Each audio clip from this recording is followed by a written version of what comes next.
Salut les amis, j'espère que vous allez bien. Bon, le temps, il y a le soleil qui joue un peu à cache-cache. D'un coup il est là, d'un coup il est pas là. Et par conséquent, pas de sortie pour les anciennes. Mais bon, je suis toujours dans mon petit coin les Didi, mon petit coin gadget, etc. C'est pour vous parler d'un sujet qu'on m'a demandé de faire, qui revient à chaque fois. Et même moi, à l'époque, j'aurais bien voulu quelqu'un qui m'explique à vive voix comment ça marche. C'est-à-dire, le sujet, c'est comment ça se passe quand on importe une voiture d'Allemagne. Alors, moi, je vais vous parler pour l'instant uniquement d'Allemagne, même si je connais un petit peu comment ça se passe pour les autres pays. Parce que c'est du vécu, c'est-à-dire que j'en ai trois expériences, deux avec mon cousin que j'ai accompagné, une en 2007 je crois,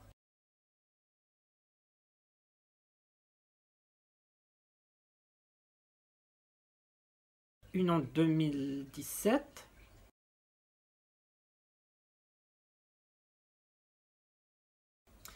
et mon expérience personnelle que je vous ai parlé, j'ai acheté le Touareg V10 TDI.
Et la semaine dernière, je vous ai parlé, je vous ai dit que c'était plutôt, j'ai voulu vraiment craquer pour le coupé C215,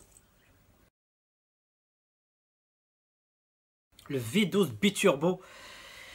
Mais j'ai craqué pour le V10 parce que voilà, c'est pour moi le projet, le dernier, hein, le dernier projet de Ferdinand Piëch, à qui j'ai beaucoup de respect. Donc Ferdinand Piëch, c'est le petit-fils de Ferdinand Porsche par la ligne de sa fille, l'empereur de Volkswagen.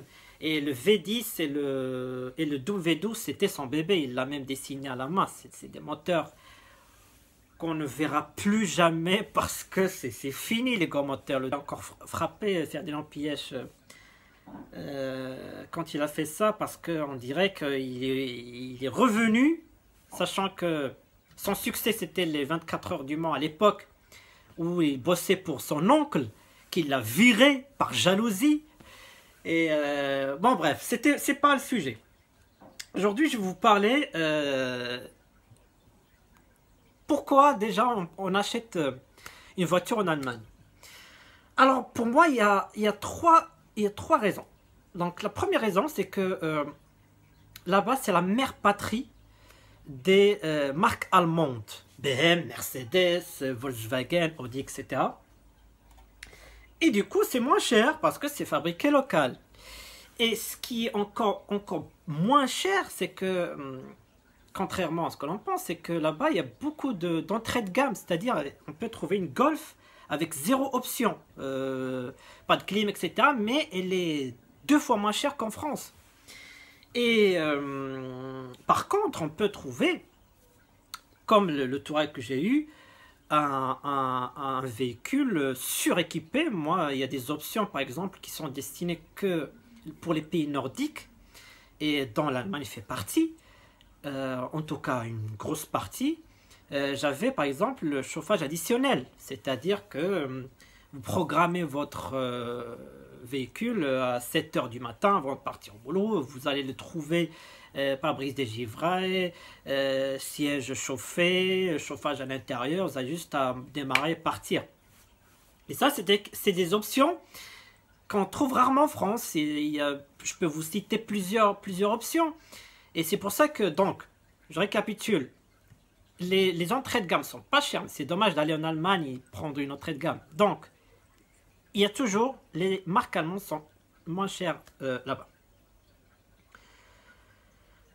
Deuxième raison, et ça on l'oublie assez souvent, c'est que, contrairement à ce que l'on pense, c'est que les autres marques en Allemagne sont suréquipées par rapport, par exemple, si je prends l'exemple de la Mégane RS, la Mégane RS allemande, elle est mieux que la Mégane RS française, parce que elle est déjà suréquipée. Il y a des choses qui sont un petit plus, parce que dans le pays de la Golf GTI, il faut quand même que Peugeot s'impose face à ce monument qui est la Golf, et du coup ils font en sorte que de peser dans le marché allemand. Donc ils proposent des véhicules suréquipés et moins chers par rapport à ce qu'on peut avoir ici, et avec l'option équivalente, hein. C'est pareil que lorsqu'on achète une allemande, par exemple aux États-Unis, ou à l'époque où il y avait Peugeot, Renault, ils sont toujours suréquipés par rapport au marché européen. Donc, plusieurs raisons, hein. Donc, voilà, l'Allemagne, ça reste quand même le pays des voitures, le pays, vraiment, l'Allemagne sur automobile, pour moi, l'Allemagne, c'est l'automobile. Donc, je vais vous raconter la petite histoire du Touareg. Donc, c'était en 2014.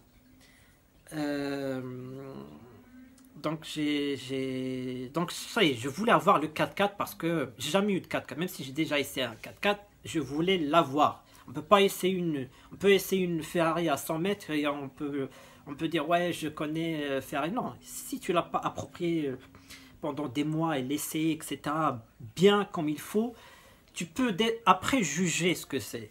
Et du coup, moi, le 4x4, c'était pour moi quelque chose que je n'ai jamais eu. J'ai essayé, mais que je n'ai jamais eu. Je voulais l'avoir au quotidien, qu'est-ce que c'est, etc. Et je voulais avoir le best-of, c'est-à-dire le V10 TDI. Et donc donc c'était un vendredi entre midi et 2. Je regarde les annonces et je trouve une belle affaire, une bonne affaire. Et là je dis waouh. Et moi je suis quelqu'un qui vraiment, quand il y a des bonnes affaires, je sais pas, mais j'ai un don de trouver des bonnes affaires. J'ai dit celle-là c'est une très bonne affaire, faut pas que je la rate. Donc je rentre l'après-midi au boulot. Il y a un collègue à moi, je fais des petits coucous s'il regarde cette vidéo, Gaël.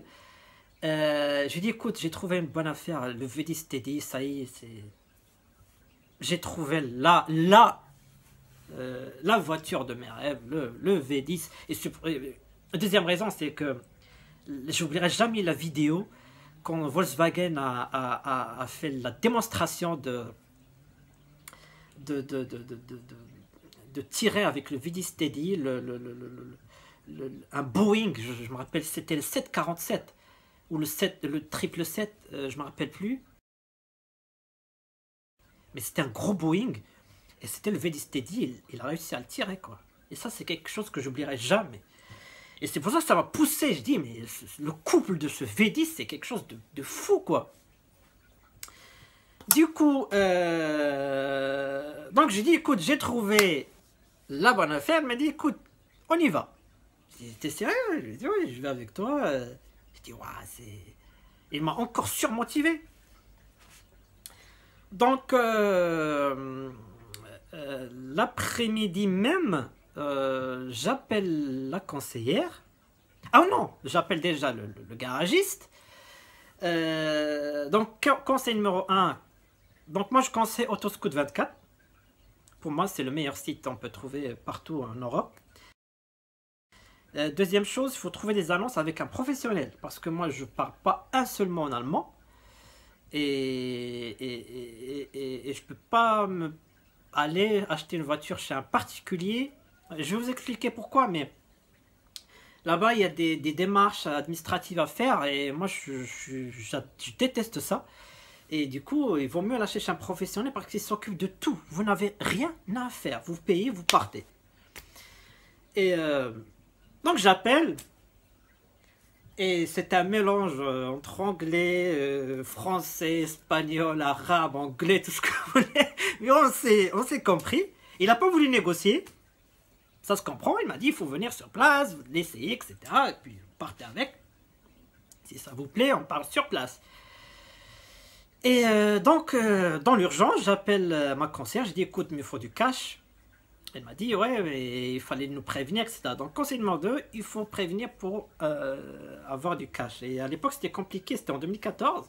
Parce qu'ils ont limité, je crois, le paiement pas au-delà de 3000 ou 1000 euros, enfin, quelque chose comme ça. Et donc, elle a laissé un petit mot à l'agence. Je suis allé à l'agence, je rentre, bonjour, bonjour. Et là, le mec, il me regarde, il me dit, j'ai dit, c'est pour du cash. Ah bon, combien, monsieur? J'ai dit tant parce que vous me connaissez, je parle jamais d'argent quand il s'agit de voiture, combien j'ai acheté. Pour moi, l'argent, c'est un moyen. Donc, et là, il me regarde, c'est comme si je fais un hold-up. Il me dit, mais monsieur, on vient pas comme ça, on débarque pas comme ça, je veux du cash. J'ai dit, bah, c'est ma conseillère qui m'a dit de passer, il faut que j'achète une voiture en Allemande, etc. En Allemagne, etc. Il me dit, ouais, mais bon, il fallait nous prévenir et tout. Elle m'a dit, heureusement qu'on n'a pas clôturé le coffre et tout. Donc, ok. Donc, il m'a fait rentrer dans une salle. Pour moi, cette salle, je l'ai vue que dans les films. C'est quelque chose qui a marqué. Je rentre dans une salle, il y a des liasses de billets, mais partout. Ils étaient en train de faire les comptes et tout. Il m'a dit, vous avez besoin de combien? Je lui ai dit, bah tant. Et là, il me prend des petits trucs comme ça, devant les liasses. C'était vraiment rien du tout par rapport à ce qu'il y avait sur les tables. Bref. Donc, je prends l'argent cash. Ah oui, deuxième conseil, prenez rendez-vous un jour ouvrable. C'est très important parce que là-bas, il faut y aller à la préfecture, il faut faire le démarche. C'est pas ouvert samedi, dimanche. Donc vendredi, on est parti. Donc le soir, donc un autre conseil, je suis allé sur le site de Deutsche Bahn parce que je suis allé en train. J'ai pris Deutsche Bahn parce que j'ai fait la comparaison des billets en Deutsche Bahn parce que c'est international. Il y a plus de concurrence, donc c'est moins cher en première classe. Le billet première classe c'est Deutsche Bahn est moins cher qu'en deuxième classe SNCF. Très important. Donc je prends 2 billets première classe, bien sûr, ça valait le coup, moins cher. Et je crois que c'était dans un petit village. Je me rappelle plus je me rappelle plus, c'était quel village déjà? Ah, je suis mauvais en allemand. Binfort. En tout cas, c'est quelques heures de Stuttgart. Donc, on arrive à... donc, on est parti dimanche soir. Dimanche soir, gare de l'Est, on prend l'ICE. Non, on a pris le TGV, mais c'était en partenariat avec la SNCF. Et là, c'est encore une petite anecdote qui m'a vraiment... C'est le service en fait Deutsche Bahn quand vous prenez en première classe, c'est comme si vous preniez un business class Air France. C'est-à-dire que vous êtes assis enfin, dans votre siège, confortable et tout. Et il y a des hôtesses, je ne sais pas si on appelle ça les hôtesses de terre ou je ne sais pas, mais c'est des Allemandes habillées avec l'habit traditionnel allemand. Et ça, c'est quelque chose qui m'a marqué. C'est la première fois que je vois ça. Et donc, ils ont rapporté l'apéritif, on a, je crois, déjeuné, avec un petit boîtier, etc. C'était vraiment sympa.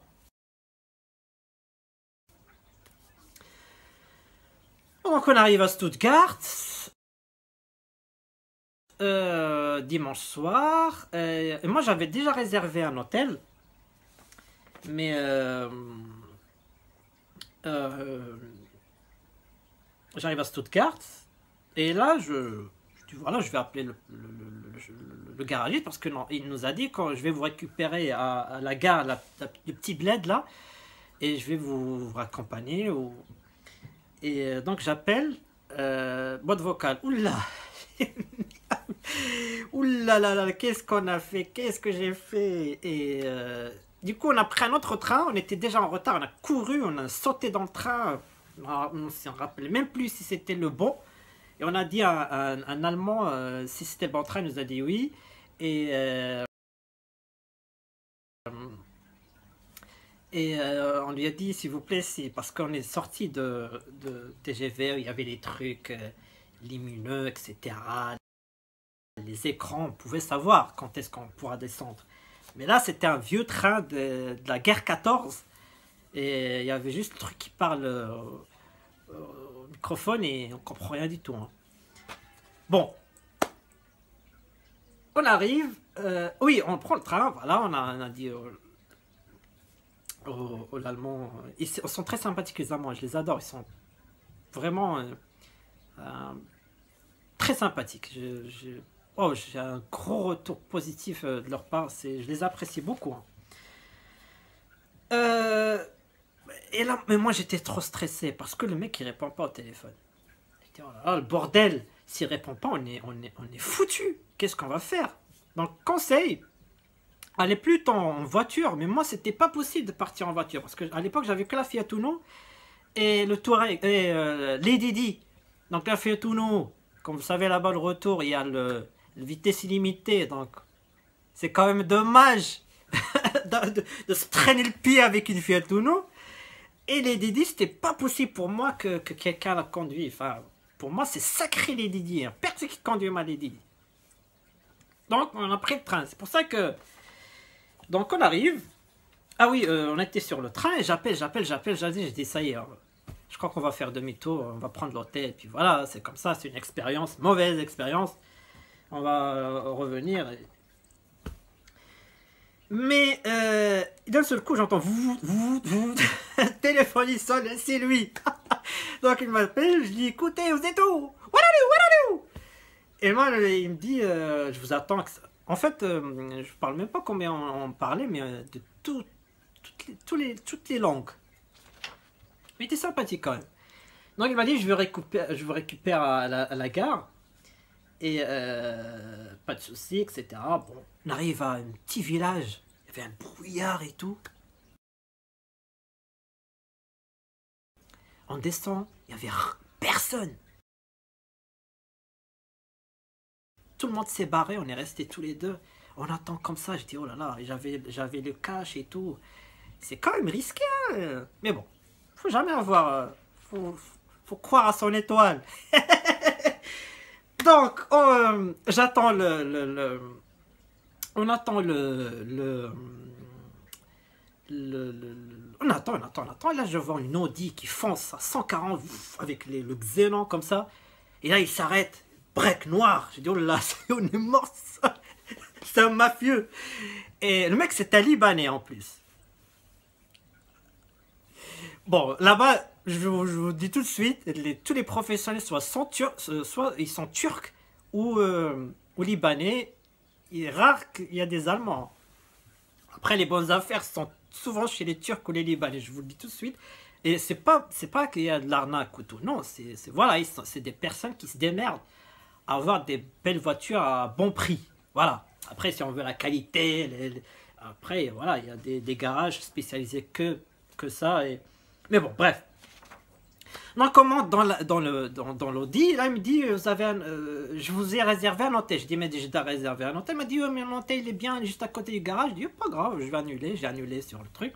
Et là il fonce à 140 sur la nationale, il y avait le brouillard. On avait peur quand même. Je dis, là, mais qu'est-ce qu'il fait là? Et franchement, on a vu quand même un petit peu. Bon, pas grave, on arrive dans un hôtel. Là, je vous raconte l'histoire, mais je vais vous raconter les trucs administratifs, mais c'est bien de connaître un petit peu comment ça se passe réellement. Donc, on arrive à l'hôtel, c'était un très beau hôtel. Déjà, le petit village, là, le Bienfort, là, machin, c'était vraiment un, un petit village de l'Allemande profonde. J'ai adoré.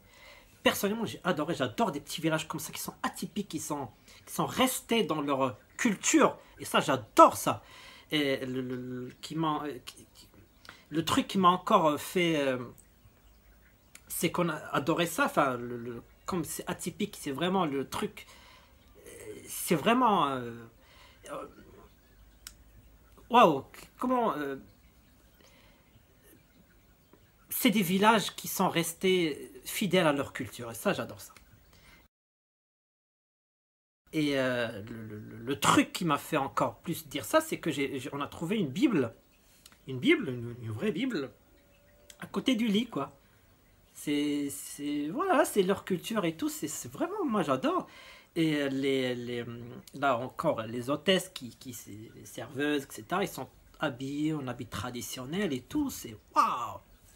Bon, on a fait rendez-vous lundi 8h. Lundi 8h. Donc le matin, les Allemands, c'est des gros mangeurs. Le petit déjeuner, les amis. Waouh! Moi, si j'avais mangé tout ça, j'aurais pris une sieste juste après. Tu tombes KO. Il y a de tout. Les Allemands, c'est des gros mangeurs le matin. Le petit déjeuner, c'est sacré chez eux. Hein. Il y a les œufs, les saucisses, le fromage, le miel. Il y avait plein de trucs. Bon, après le petit déjeuner, moi je suis plutôt café, quelque chose de très simple. Déjà j'étais tellement stressé, je voulais voir le Touareg parce qu'on n'a pas pu le voir, on est arrivé de nuit. Donc 8h il vient. Et, et là à la sortie, le maître d'hôtel me dit au revoir en allemand, je me rappelle plus ce que c'était comme truc. Et moi je lui dis Guten Tag. C'est comme si le mec te dit au revoir, tu lui dis bonjour. Bon bref, c'est pas grave. On prend l'Audi, on y va dans le garage. Et là moi je tourne, je cherche, il est où le Touareg? Il est où le Touareg? Et là je le vois, le soulagement. Je sors de la voiture, je me précipite tout de suite. Et là il y a une chose très importante les amis. J'ai oublié de le dire, là-bas c'est du cash. C'est pour ça que je vous ai parlé du cash, parce que là-bas c'est du cash. Il n'y a pas de virement ni chèque, etc. Cash, là-bas c'est le cash. Vous allez rigoler après de l'anecdote que je vais vous raconter. Donc il y a une chose très importante, moi que j'aime bien. Lorsque j'achète une voiture, je préfère la trouver froide, quoi, le moteur froid. Je préfère le démarrer à froid, quoi, et pas qu'elle soit chaude. Et du coup, il faisait très froid, c'était le mois de novembre. Hein. Et elle avait le start stop sans clé. Donc il appuie sur le petit bouton, elle a démarré. Waouh, sympa et tout, formidable.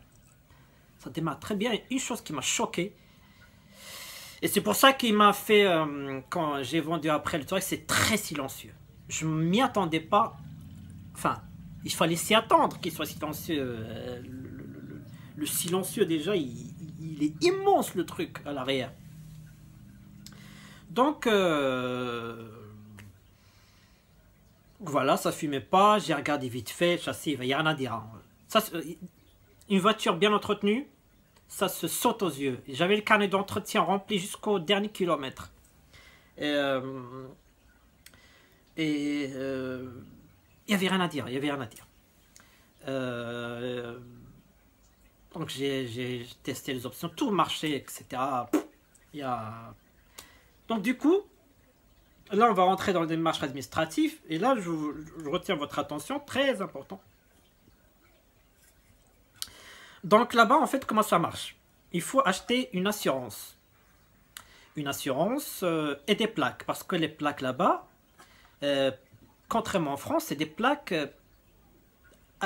qui sont nominatifs à la personne et pas à la voiture. C'est-à-dire que lorsque vous achetez, si vous êtes allemand, vous achetez votre première voiture, on vous donne un numéro d'immatriculation. C'est pas celui-là, mais ça ressemble pas à ça, mais c'est un peu de ce type-là. Vous le gardez à vie. Et je pense que vous pouvez redemander, on est limité les plaques d'immatriculation, hein. Mais c'est une plaque où elle est à vous et elle reste à vous toute votre vie. Donc c'est pour ça que les Allemands, lorsqu'ils vendent leur voiture, ils retirent leur plaque. Ils ne sont pas rivetés là-bas. En France, il est interdit de ne pas riveter sa plaque. On ne peut pas avoir une plaque comme ça, sinon c'est 007. Et donc vous achetez l'assurance. Donc moi, on est parti avec son salarié qui nous a accompagnés. C'est pour ça que je vous ai dit, il faut l'acheter chez un professionnel parce qu'il s'occupe de tout. Vous vous occupez de rien, comme disait Jamel Debbouze. Donc on prend les plaques. Donc il y a des montants de... Il y a une durée, donc je crois 15, il y a un mois. Et ensuite vous allez à la préfecture. Mais là où vous faites très attention, c'est que ça, c'est interdit d'avoir les bordures jaunes. Je vous explique. Bordure jaune, c'est pour c'est des plaques provisoires allemandes. Elles sont valables qu'en Allemagne. C'est des plaques que que les Allemands font pour l'essayer. C'est pour ça que j'ai pas pu essayer le Touareg. J'ai pas pu l'essayer parce qu'il n'avait pas ces plaques là. Et moi, comme j'étais pressé, voilà.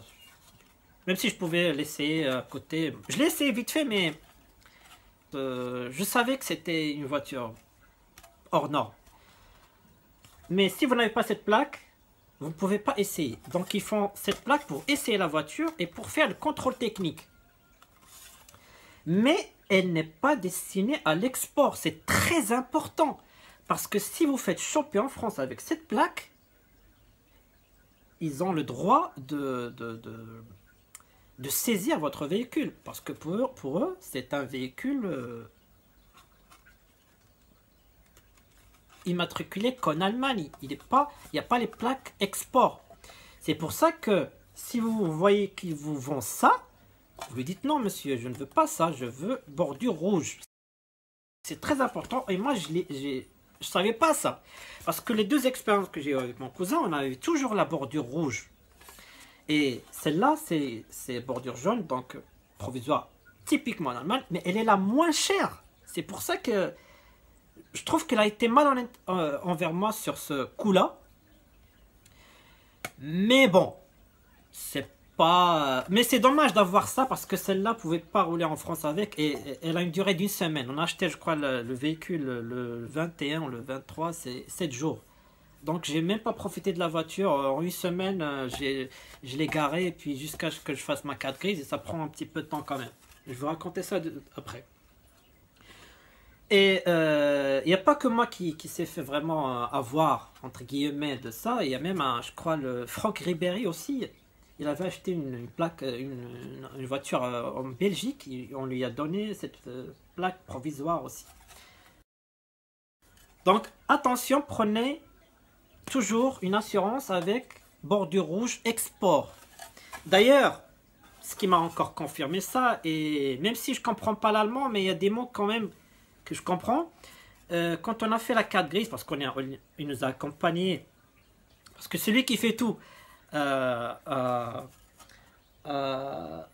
la préfecture, et donc la dame, elle lui a dit que comment ça se fait que lui, il habite en France et vous voulez lui faire une plaque provisoire allemande. Et lui, j'ai vu que il lui a dit ouais, mais j'ai compris qu'il y avait quelque chose qui clochait. Moi, ce que j'avais peur, c'est que s'il était volé, etc. Mais bon. Ah oui, en préfecture.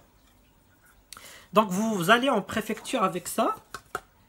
Et en fait, la dame, à la préfecture, elle vous met ce petit macaron là, je sais pas comment on appelle ça, c'est vraiment rifté et tout, hein. Et c'est elle qui le met. Et ça, c'est pour chaque région, je crois, ils ont leur propre écusson. Je sais pas comment on appelle ça. Mais j'ai adoré, j'adore les plaques allemandes. D'ailleurs, les plaques allemandes sont personnalisables. C'est-à-dire que si vous voulez écrire ici, je sais pas, CL, il faut, je crois, 2 chiffres, quelque chose comme ça. Mais c'est pas les mêmes. Là, c'est provisoire, donc c'est pas la même configuration. Mais je crois que on peut choisir 2 lettres, 2 chiffres, 2 lettres, un truc comme ça, je sais pas. En tout cas, moi, j'ai vu CL 63. Je crois que j'ai vu AMG, des trucs comme ça. Je me rappelle plus. Mais en tout cas, ils sont personnalisables. Il y a juste payer un petit supplément. Et ils sont personnalisables. Si elle vous donne la carte grise, c'est celle-là, la carte grise allemande. Je suis incapable de vous dire ce que c'est, mais Farnzugshine, un truc comme ça.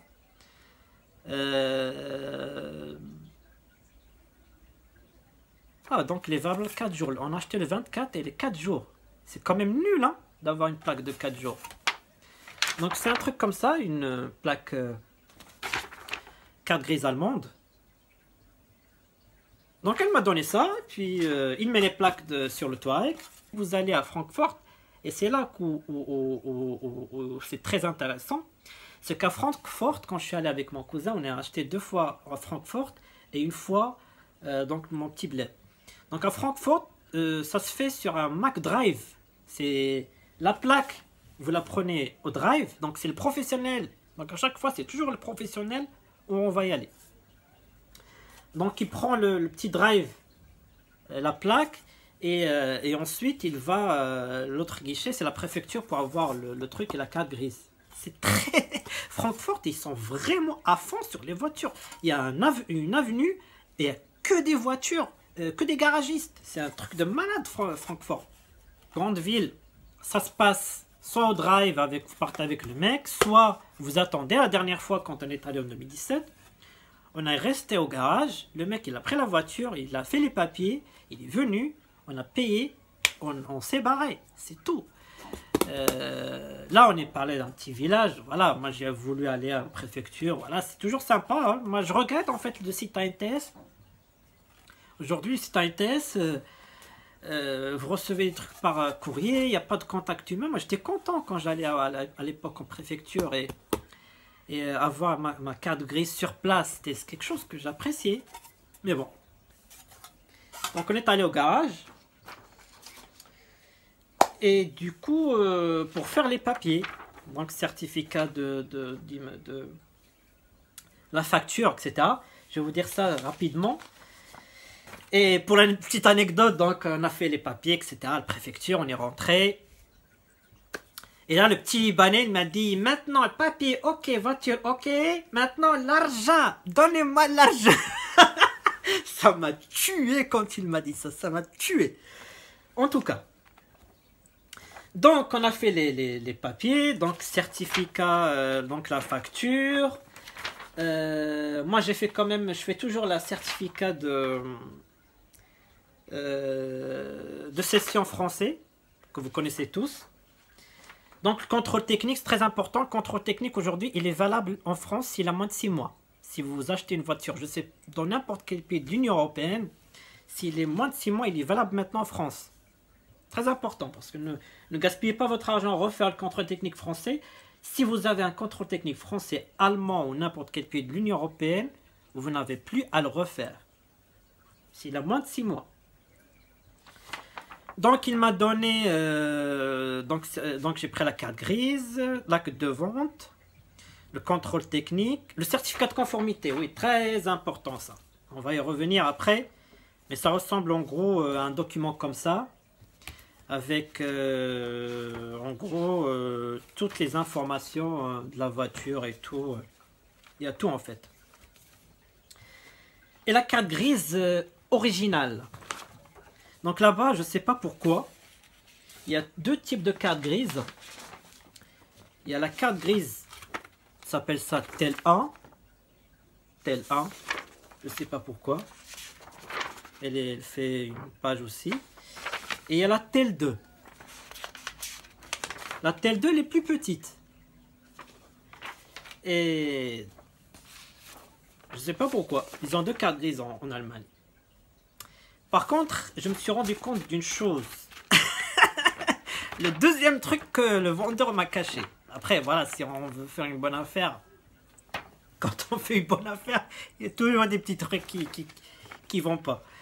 Là, c'est écrit République Österreich. Österreich, ouais. Et en fait, moi je croyais que c'était... Parce que là-bas, c'est comme en Allemagne, c'est une république fédérale. Il y a plusieurs... c'est comme il y a plusieurs régions.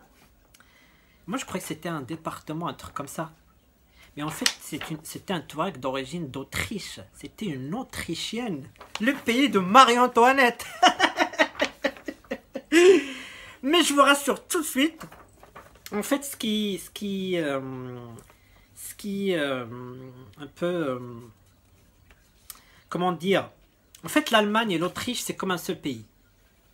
Ils parlent allemand. Ils ont des procédures qui se ressemblent à tous. C'est-à-dire que le tel 1, le tel 2, normalement, c'est... Quand je regarde les pays à voir, si on achète ça en Allemagne, on trouve les mêmes. Et quand j'ai vu qu'en Autriche, c'est les mêmes, donc j'ai compris que, en fait, ils ont les mêmes procédures. Comme nous, peut-être avec la Belgique, on a les mêmes choses. Donc oui, si vous achetez, allez en Allemagne, vous achetez une voiture autrichienne, ne vous inquiétez pas. Ça, c'est clair. D'ailleurs, vous savez qui c'est qui m'a dit ça? C'était les impôts. Parce que quand vous rentrez en France, il faut acheter il faut aller au service d'impôts pour avoir un quitus. Ça aussi, je comprends jamais pourquoi on demande ça pour un véhicule. Un quitus, c'est quoi? C'est pour dire que ce véhicule a déjà, on a déjà payé la TVA. Mais un véhicule qui a plus, je crois que celle-là, elle est 2003. 2013, elle avait quasiment 2015, elle avait quasiment 11 ans, 10 ans. On ne peut pas dire que est-ce qu'elle a été payée la TVA. C'est un véhicule qui a plus de 6 mois. En fait, si on paie la TVA, si elle a moins de 6 mois, je crois, et 6000 km, un truc comme ça. Faut regarder. Hein. Mais c'est marrant, il y a même la date de naissance de la propriétaire. C'est quand même... Moi, il y a une chose aussi que j'ai remarqué, c'est que les cartes grises allemandes, elles sont très bien détaillées. Il y a la consommation, il y a la vitesse, il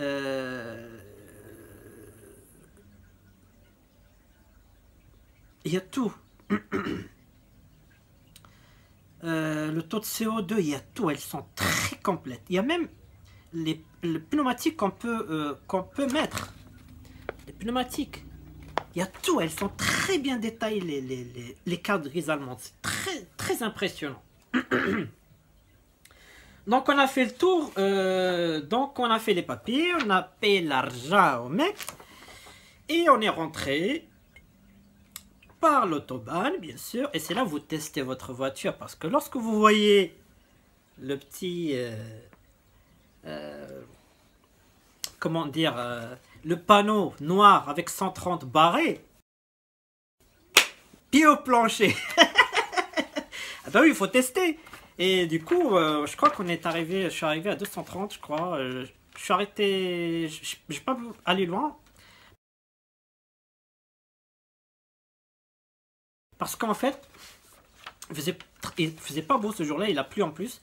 C'était un peu glissant, c'était un peu... voilà, et voilà. Moi, je pense que 230, c'est déjà pas mal.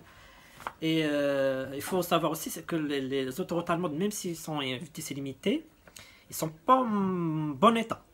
Ça, je l'ai remarqué.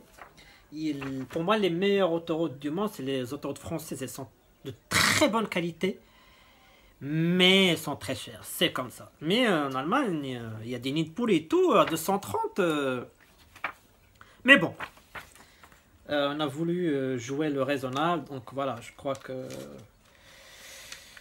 parfois, il faut faire attention. Et puis voilà. Mais bon, tant qu'il n'y a pas de fumée, elle n'a pas chauffé, il n'y a pas de soucis, il n'y a pas de bruit suspect, etc. Ça veut dire que vous avez acheté une très belle voiture. Il m'a donné le carnet d'entretien, il y a tout quoi. Alors, je crois qu'on a fini avec la petite histoire. Ah oui, lorsqu'on est rentré en France, il y avait un petit barrage de gendarmerie, le dernier, avant de rentrer, je crois à l'époque j'étais à Nevers, il y avait un petit barrage de gendarmerie. Et imaginez si on nous avait arrêtés avec ces plaques. Et que s'ils n'avaient pas compris. Alors, donc on est rentré en France, tout s'est bien passé, j'ai fait la carte grise. Attention, là on va parler sérieusement. Donc les pièces comme pour chaque, pour matriculer une voiture française, contrôle technique, donc je vous ai parlé de ça, justificat de domicile. Donc vous allez à la préfecture, au service des impôts pour avoir le quitus. Et vous allez vous faire tamponner ça sur... Elle va vous faire tamponner la carte grise que vous l'avez. Et ensuite, donc le quitus, c'est le premier que vous faites. Après, vous faites votre dossier. Et après, c'est là où moi j'ai eu un petit souci. C'est le certificat de conformité.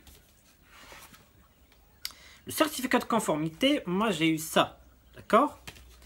Et il y a tout dedans. Sauf que c'est écrit en allemand. Et pour l'agent qui était à la préfecture à l'époque, parce qu'en 2014 on n'est pas dans la NTS, c'est-à-dire qu'aujourd'hui on fait tout sur internet, mais à l'époque c'était la préfecture qui se charge. Et donc ils m'ont demandé un certificat de conformité français. Et j'ai dit là c'est pas possible. Et du coup j'ai sorti un traité européen. Alors c'est très simple. Il faut que la lettre K de la carte grise allemande ou autrichienne ou n'importe, la lettre K.